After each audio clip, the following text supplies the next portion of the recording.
Welcome back to the KLT Fitcast. We are heading into episode 3 now. And by now, you already know that we are the podcast asking the hard questions, debunking all of the myths, giving our community a voice to share their success.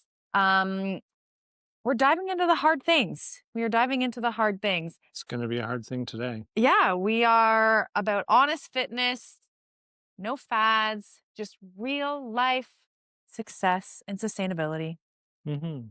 So with that, hi, I'm Josh. I'm Kate's husband. I've been working in the mental health field for about 10 years. I have a Bachelor of Science in Nursing. And right now I'm living my dream as a trophy husband. Gotta find a new line, man. No. And I'm Kate, personal trainer, coach, passionate about running and fitness. I've also lost 150 pounds through healthy, sustainable lifestyle habits and changes. And together, Josh and I, we own and operate Kate L. Tom's Fit, which is a fitness studio, private gym in Peterborough, Ontario. This podcast, it's about more than just workouts, though. It's about the connection between healthy, active living, mental health, consistency, fitness, and everything in between, and how doing some small steps can create some big change. You just dropped an Easter egg in there with one word. I know. Each week, we're going to bring you real conversations, experts in the field, community shout outs, and tools that you can take away and utilize in your day-to-day life right away. So as soon as our podcast ends, you are going to leave with something that you can do immediately today, tomorrow, that's going to help you just lead a healthier life. Mm-hmm. So today we are going to talk about the idea of consistency, what that actually means, and how it can often be really messy. Let's get into it. You left me all on my own. Okay, let's do it. Okay, so Kate, I never call you Kate. It's so weird. Anyways, what does consistency mean to you? Consistency is doing the things that we know we should and need to be doing Mm-hmm. every single day, even when life is hard, when you don't want to, making sure that you're doing the things day after day. So making sure you're doing things every day.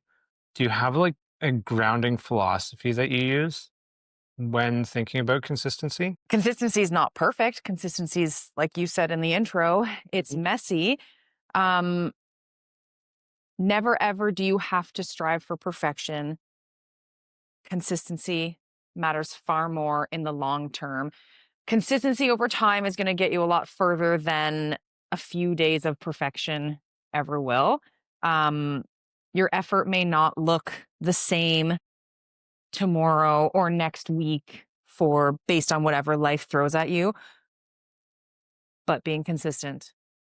Okay, so the idea of consistency, not perfection. I think it's something we have written up on the board actually that everybody in our gym comes to see. You mentioned that, and I think I've mentioned it as well, that consistency is often messy. Let's talk about some messy. Can you tell me a time when things in your life maybe got turned upside down, were really challenging? I can feel feel the emotion in the room already.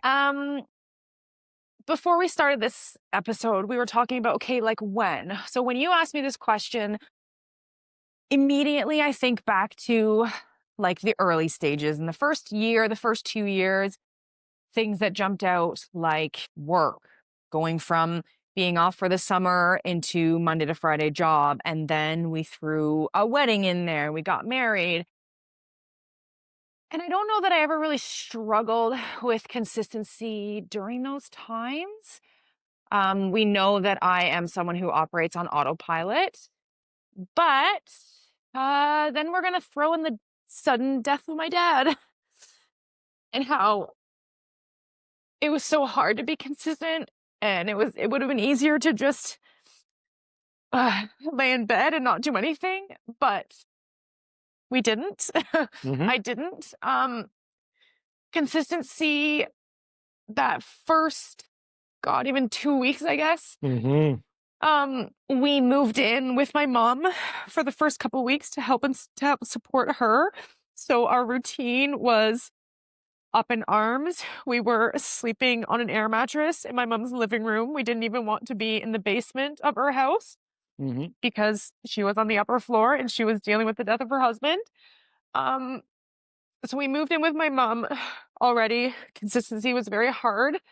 Um, Obviously, our meals were not near as consistent as they had been. Um, I think from a movement perspective, you did something that first next morning, knowing that we hadn't slept and our world had just been turned upside down, but you did something to force that consistency on me. Mhm. Do you want to talk about that? Yeah, I knew, and this is definitely an emotional topic for both of us. So forgive the tears. They're honest tears, and we've promised that we're going to bring this honesty to you.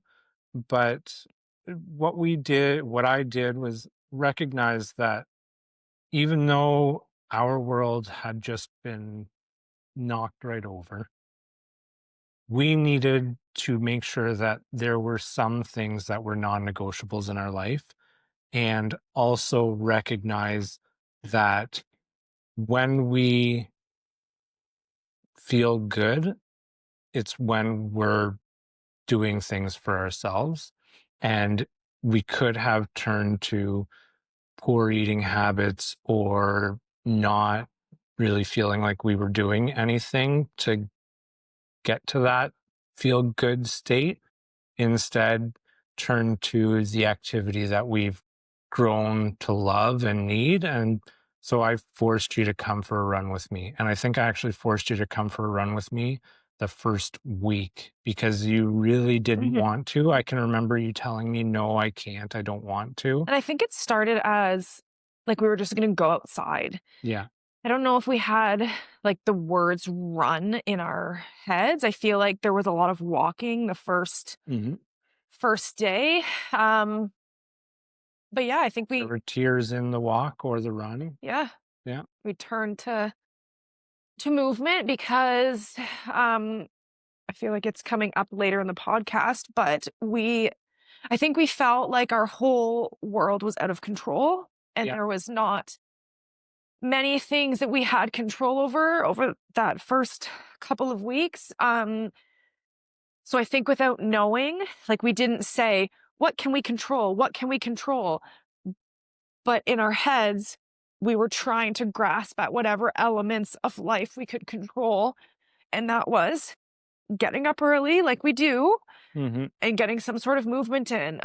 It happened on a Thursday night, so we ended up having the gym covered that Friday, and then it led into a long weekend. So I think that we gave ourselves some grace, and we were able to give ourselves some time over that first long weekend. It was into Labor Day weekend. Hmm.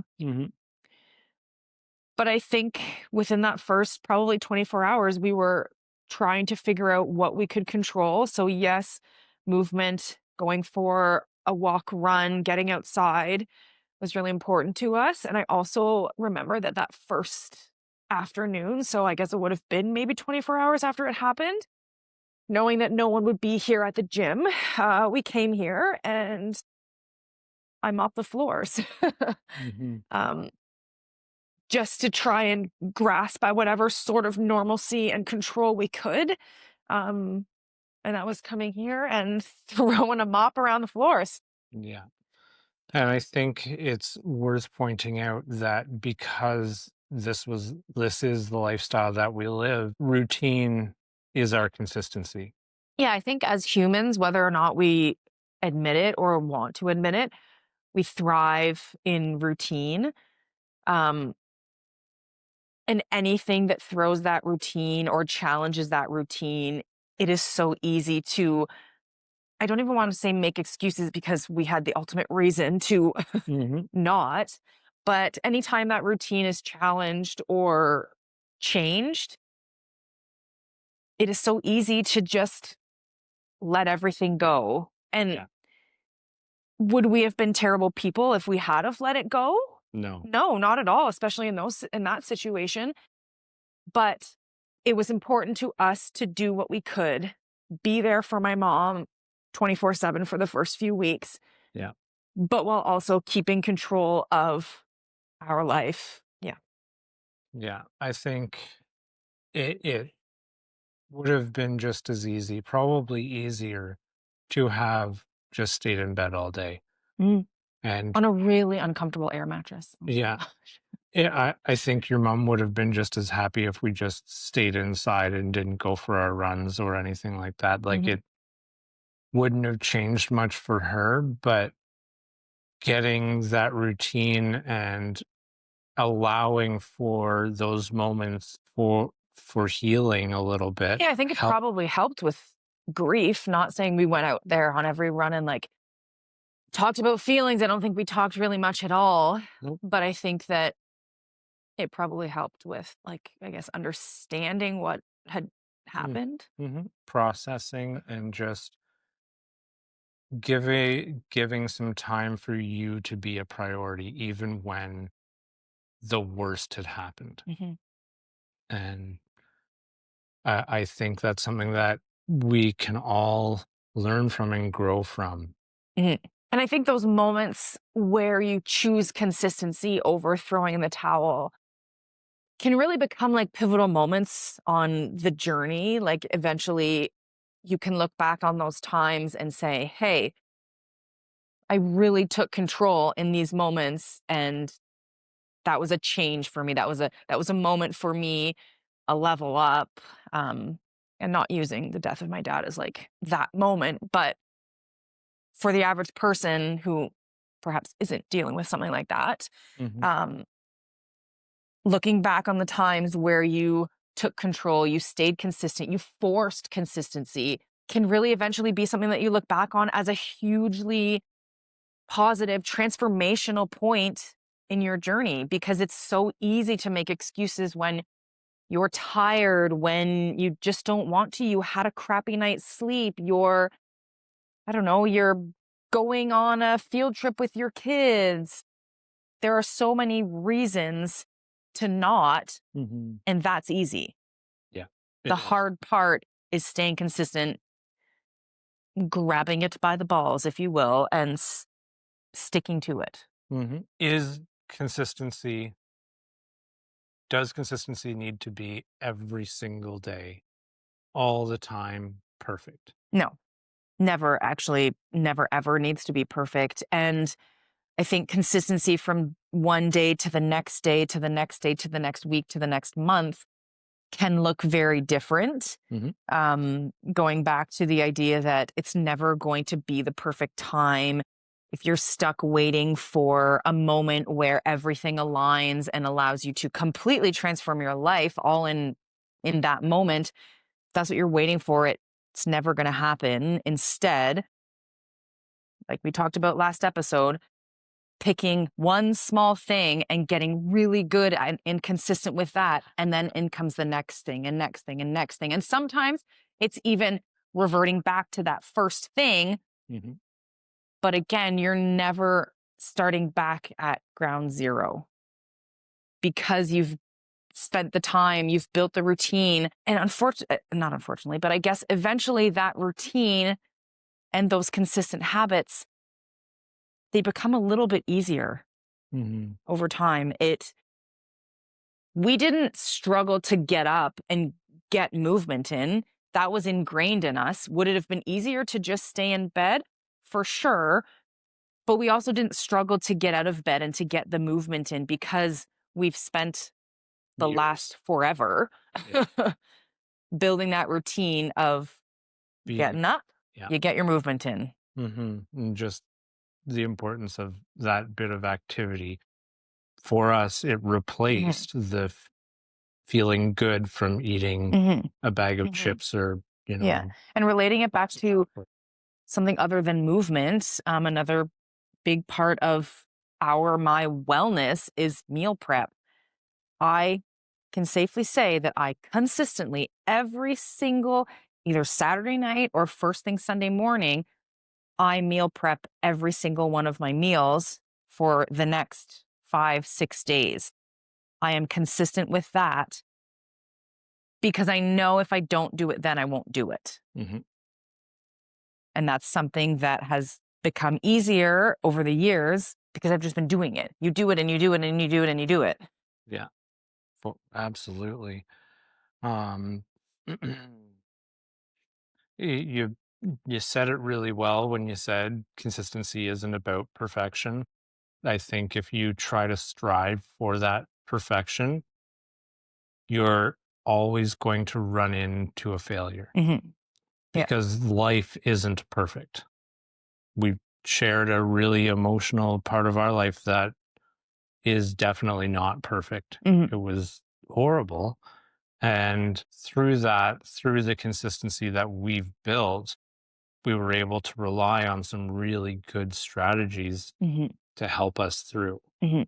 And I think it's hard for people to recognize that those consistencies and those habits, they make you feel good Hmm. on a given morning when you are supposed to work out and you don't want to. Yeah. It's so hard to fathom that you're going to feel good as soon as you get there or as soon as you get to your basement with your dumbbells. Surely, as soon as it's finished, you're going to feel good. But it is so hard to talk yourself into that first step of getting out of bed. I'm going to feel better afterwards. And as soon as the workout, for instance, is done, there you go. You did it. You were consistent. You did that habit. You were consistent. You did it. And it almost feels like, wow, that was so hard. Hmm. And it feels so good right now. Yeah. It's hard to believe that it was such a hard decision to make in the moment, even though you know you should. It's so hard to believe that until it's done. Absolutely. Yeah. I think that that really brings us to where my involvement in this podcast is helpful and diving into the mental health side of the challenges that we face when we're talking about making a change or building a lifestyle, developing habits, doing things that we maybe think that we should, know that we should, want to do, see other people doing and are envious of. I think that, diving into what that actually represents for us, for most people, it can be really helpful. Um, do you have any questions that you think would raise some thoughts around that idea of perfection and Well, I think we know that when people strive for perfection, they are bound to throw in the towel and give up entirely. Mhm. Um, so, what happens to people when they do try and force that perfection, that all or nothing attitude? What happens to them? Because we know that they just end up throwing in the towel. But what Mhm. happens Yeah, inside, in between their two ears, as my dad would say? yeah, What's going on between your two ears? yeah. So, for first of all, you touched on it really well. When you are trying for perfection, you're already robbing yourself of a future possibility because the outcome is black and white. If you're trying for perfection, it's either perfect or it's not. There's no in between. So you've robbed yourself of any future possibility other than two outcomes, and you've already defeated yourself because if you think that you're going to be starting something new for you, or you think that you're going to handle some major life stressors without a well-established routine already, you've already defeated yourself because you're going to fail. Like that is there's not really a negotiable. You've left yourself with either you're going to be perfect or you're not, and no one is perfect. So the real option is not. And then you end up getting yourself into a lot of what are called unhelpful thinking patterns or unhelpful thinking styles. And these things are things like black and white thinking, all or nothing thinking, where you allow yourself to only have the two possible outcomes. I'm going to do it or I'm not.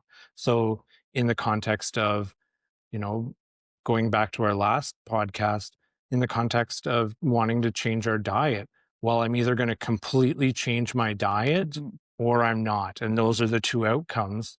Those are the only two possibilities. But maybe I'm just going to alter things a little Mhm. bit. Keep it gray. Keep it Keep it gray. gray. And then we end up in other patterns where we might be jumping to conclusions or predicting the future because we failed at all these other fad diets. Nothing is going to work, so we already know it's going to Good fail. point. Yeah, for sure. And so we've defeated ourselves before we started. Why bother starting if you know it's just going to result in failure? Mhm.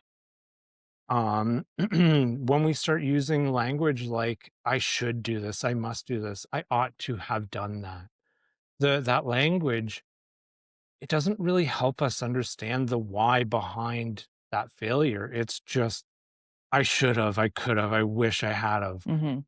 We're looking at things in the hindsight and we can't change anything that's already It's happened. already happened. It's already happened. What are you going to learn from it? How are things in the future going to be different?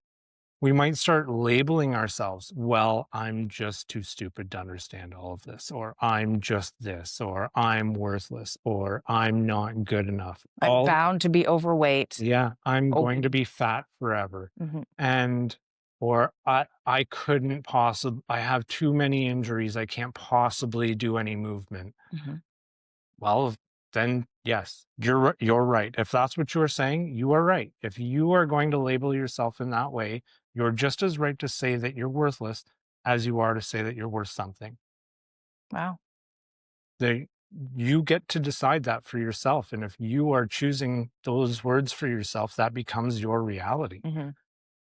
Another one, and this is something that I find I hear a lot when you talk to me about some things, is the concept of emotional reasoning, where we allow our emotional selves to be the person that's making decisions. And that's not rational. That's not the rational part. It is It's not not the rational. rational You're side right. of this. You're right. Huh. It's all of our worst fears, our anxieties, everything bad that could possibly happen is going to happen, and we attach our emotions to that. And doesn't it feel good when you tell yourself this isn't going to work out and it doesn't work out?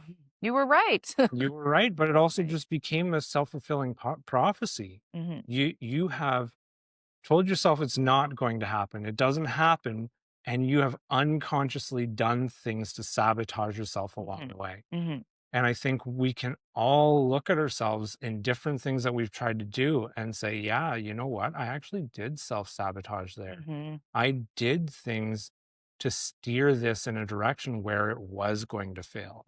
And maybe it's something like, I'm going to do this diet. It's going to be for 30 days and I'm not going to eat any carbs for the next 30 days. We have all or nothing thinking happening there. We have told ourselves that it has to be this way and only this way. And we aren't allowing for any possible gray area. Mhm. We move forward, and a week in, we go out with friends and eat an entire plate of fries. Well, there goes your diet out the window. You just, by making a choice in the moment, sabotaged yourself. Mhm. The thing that's the hardest to do is to say, I need to be accountable to that. Mhm. So when we talk about the word reflection, I'm Mhm. going off. Don't look at your script because this is Yeah, not on it. perfect. You talked about living in like hindsight or in the past or whatever, Mhm. but how is reflecting on your actions any different than just living and staying in the past? Is it not So, the same thing?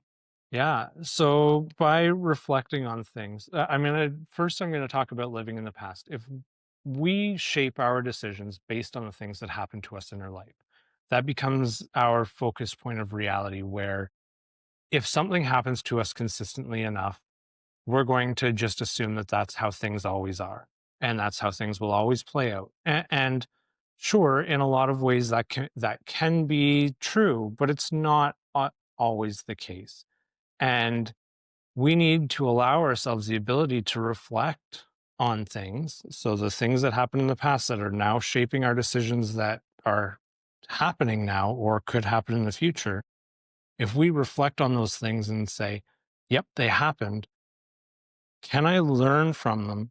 Can things happen any differently? And now Is what? Yeah. Here, now. Is there something that I did then that made this not successful? Is there something that was out of my control that made it not successful?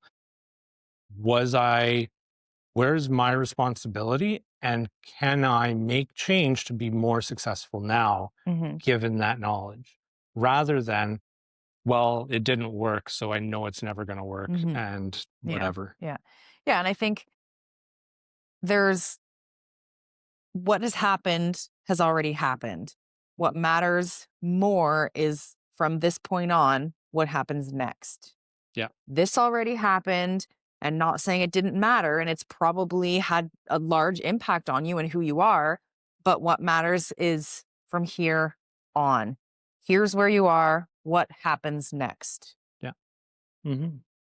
And I think a really good way to describe this is, let's, just as a hypothetical, say that you're thinking about making a change to the food that you're eating and you want to change that in what feels like a sustainable way. But your experience in the past has told you that the only way that you could possibly lose weight is if you stop eating everything that you've labeled as bad through your life.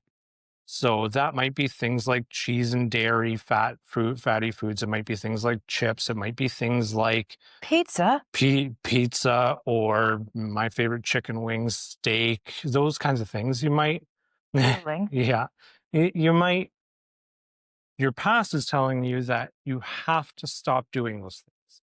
So you're telling yourself you have to stop doing those things. You now start working with Kate, who is saying something completely different. You don't have to stop anything. Hmm. You just have to look at the impact that that choice is having on your day. So if you want to have cheese, go ahead. If you want to have a slice of pizza, go ahead. But what impact does that have on your calorie deficit for that day? And can you make plan for it? And can you make changes that day that don't then lead you to just, oh, I've screwed the whole day. I've Yeah. screwed the whole day. It Give up. doesn't matter anymore. I'll start again next week. Yeah. And then next week doesn't come because you start to feel guilty and shameful that you threw in the towel that first day. Mhm. I think that guilt and shame those are big words. Yeah. And that's when that should, must, I ought to have, that's when that language starts coming out. And once you hear yourself start saying those things Mhm. or start labeling yourself as something, you know you're not helping yourself anymore. Yeah. Yeah. You're not moving forward. Sorry. Excuse you. Thanks. Okay. What's So, next? This is yeah, your podcast to shine. sure.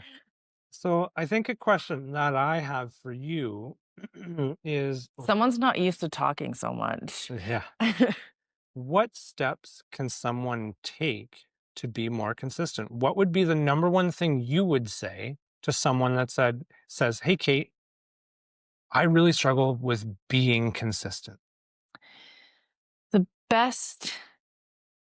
The best piece of advice, best thing that I could tell them. Hmm. Um, I feel like a couple of different ways to look at it is one, have someone to be accountable to. Maybe it's a coach, maybe it's your partner, maybe it's a friend. Yeah. Have have that army of people, be it one person or a legitimate army, Hmm. that you can report to that are going to, I don't know, that you have to report to, that are going to keep you accountable, that they know what it is you are trying to achieve. So And that when you start with those unhelpful things, they can they, call you out for. yes, call you out or even like just notice. Yeah. Thinking about it from the perspective in here when it comes to group classes, um, the community here notices that someone isn't here. They notice when someone isn't here, they notice that someone isn't here, and they are the first people to call that person out. Yeah, and I don't even know if calling them out is the right word. I think they Not in a ask, bad like, way. what's Yeah, going on? yeah, I think it's a positive thing. Yeah, like, people just get concerned. Yeah, and Yeah. knowing that you have that community who notices and who pumps your tires when you're here and also helps you navigate the struggles when you're here or when you're not here. I think just having those people in your corner, it doesn't matter if it's one person and a coach or if it's one person who's in your family or a friend. And it doesn't have to be someone who is on the same goal or path as you. It can just be someone who you've talked to about what it is you're trying to achieve. If your goal is to lose weight, your accountability or your partner here might have nothing to do with weight loss, but they are still in your corner Yeah. and they can help you to be consistent on the days where you really don't want to. Because those days are gonna happen. Yeah. And I think it's as with anything in life, having those people in your corner help you to navigate every single aspect of life. Mhm. Consistency could go out the window, just having people who you can count on and that can count on you. I think it Yeah. goes a long way for accountability. It kind of blurs the lines too of it could be nothing to do with health and wellness and lifestyle, Mhm. but it can also have everything to do with health, wellness, and lifestyle. For sure. Yeah. What would you say is the biggest piece of advice you could give someone about consistency? Yeah, I really like this question because I think it's a bit individualized just in terms of for you having that sense of community, like even watching your journey, you built community around your journey. Even when it And started yeah, having yeah, you posting shared on with social media. Yeah. lots of people and had people that were invested in your journey Mhm. and that are still invested that were watching you 9 years ago when you were nearly 300 pounds and And they cheering still for it. get their butts in that door every damn day. Yeah. But for me, I think for me, consistency, if I want to help myself and be more consistent, I need to break it right down to the studs. And for me, that looks like the idea of planning. I need, for me, it's the concept of past Josh needs to help future Josh be successful. And the way that I do that is it might be I set out my gym clothes in the morning before I have my pre-workout cup ready to go, and I have my workout routine planned before I go to the gym. I have my meals prepped and in the fridge, or I know what I'm making that evening for dinner and have everything ready to go. So that when you try to make the excuse, Yes, there isn't one. yeah, you're already set up for. I'm already setting myself up for that success. Mhm, And it doesn't look like perfection because there are times when I will set everything up and decide to do something completely different. mhm. That's okay. It's the idea of the routine that I start for myself is preparing for success. I think another way we can look at consistency is I like to use the term autopilot. Hmm. Consistency is putting it on autopilot, and getting to that point takes time Hmm. to be able to just like you have everything laid out and like I have everything laid out so that I have to walk past the next thing. Like you set yourself up so sometimes even rigidly, but it works so it takes away the thought process. It takes away Yes. the moment where, oh, I could just make an excuse and I could just go back to bed. Yeah. You don't even have to think like that because, oh, they're the workout clothes. They're right there. Hmm. Better just put them on. Okay, then oh, the couch is right here. Oh, but there's my pre-workout cup and my keys for the car right there. Yeah. You don't even have to think about making the excuse because you've already set things into motion, past version of you. Yeah. And then I think the next thing to talk about is when things are not consistent, when things maybe fall off the rails. Because I think we can talk about consistency and all the ways to make yourself be more successful and be more consistent. But the reality is, it's not always going to happen that way. Mhm. We're not we're not robots. We're not perfect, and things are going to happen that interrupt our routine, that Mhm. interrupt our normal flow, Mhm. and we are going to have emotional reactions to that. We're going to be challenged by it. I don't know too many people that can have their well-established routines interrupted and thrive because of it. Mhm. It creates a lot of challenge. So, what do we do when things fall apart? When our consistency is interrupted? Do we just throw in the towel and decide, you know what, I need to start something new? Because that's what we do with fad diets. Didn't work. This one didn't work. So I'm going to try the next one. Then I'm going to try the next one. Mhm. Then I'm going to try the next one. And now we're at a pattern where nothing works. So I think going back to consistency looks different from day to day to day. Mm. I think when things start to fall apart, you just have to take it back to the most basic version of consistency that you possibly can. And that's what you can control. Mhm. It might feel like 90% of your day is out of your control. But hey, guess what? You have 10% of your day that you can grab onto and be consistent with. And that is going to be what you hang on to for the next day Yeah. and build back up. It's not hitting ground zero again. It's just taking it back to the studs. Yeah. And here's what I can control.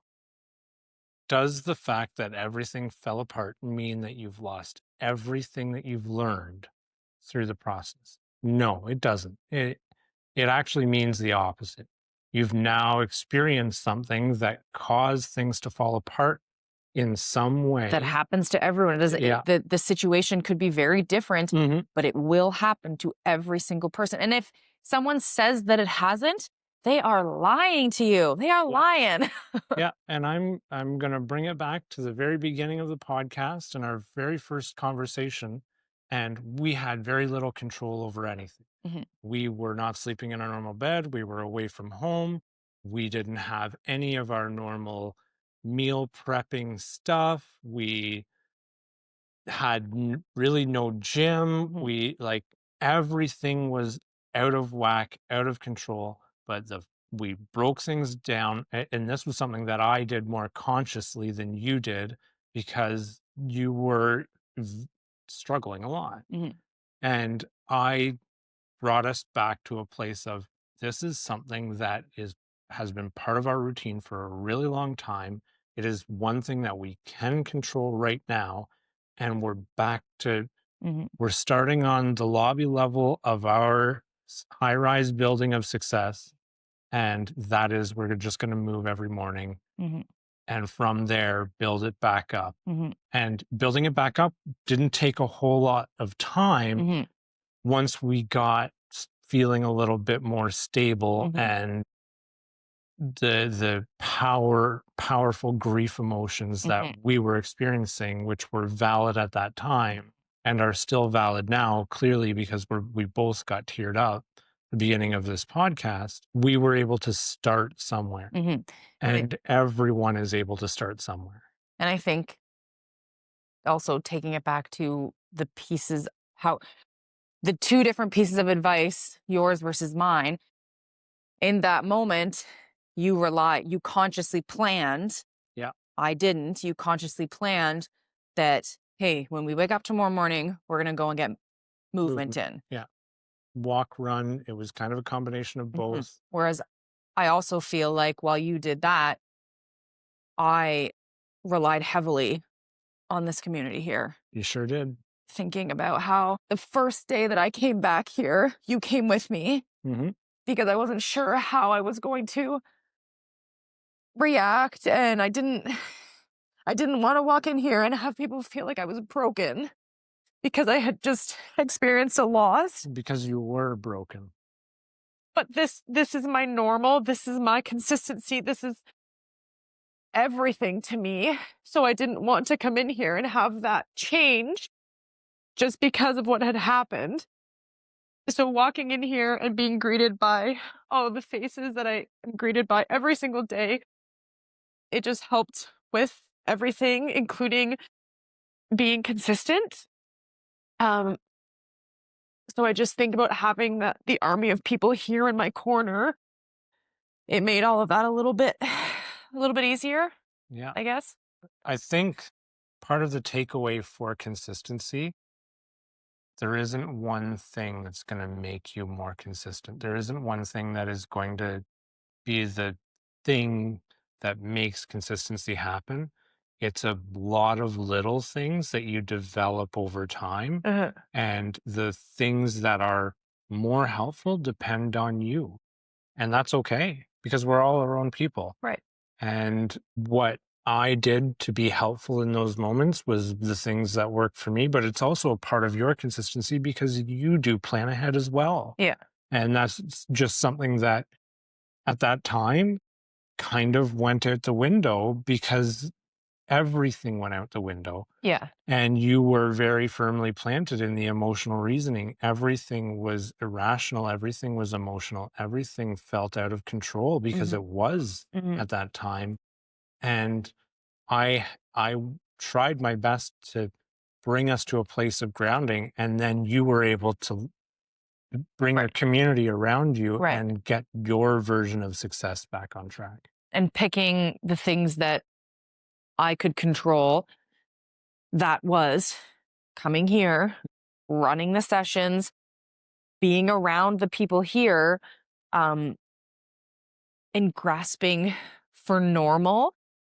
And I think another takeaway of this is while, yes, controlling what you can control is huge and being consistent and planning ahead, if something happens and you are derailed and you are completely thrown off the deep end and maybe you have let things go, the faster you can get back to normal, even if it's a tiny fraction of normal, the faster you can get back to that normal, the better. Yeah. Because what we're talking about isn't a temporary thing, Mhm. it's about building a lifestyle around your goals. Mhm. And when we talk about your goals, we're assuming that you're listening to this podcast, one, because fitness, active living is something that's important to you.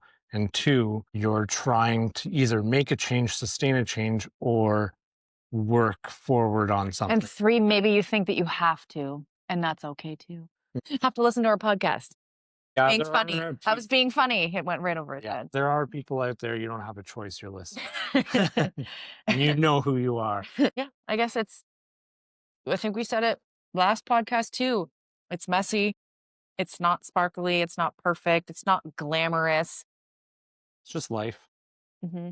Hmm. Yeah. And learning how to navigate whatever is thrown your way is something that eventually you'll be able to reflect on, and Mhm. it'll be a pretty big part of your journey. Yeah, I hope that by listening to these first few podcasts, people are hearing us say that the smallest step forward, it matters.